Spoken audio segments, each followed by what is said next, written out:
যখন আপনার নামে কেউ বদনাম করে আপনার সামনে কিংবা আপনার পেছনে, আপনার প্রথম কাজ হচ্ছে আল্লাহকে ধন্যবাদ দেওয়া। পড়েন সবাই সুবহানাল্লাহ।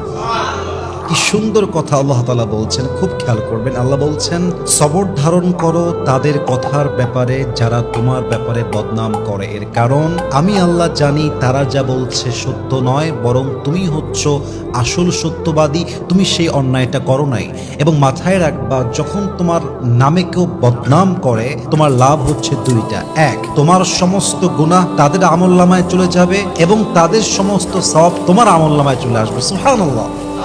তো যারা বদনাম করবে তাদের জন্য আপনি আফসোস করবেন যে ইসরে আমার ভাইটা বোঝে না, আল্লাহ আমার ভাইকে তুমি হেদায়াত দান করো। কিন্তু মানুষের বদনামের জন্য, অন্যের চরিত্র নষ্ট হওয়ার জন্য নিজের চরিত্র নষ্ট করা, এটা বোকামি ছাড়া আর কিছুই হতে পারে না, ঠিক কিনা বলেন?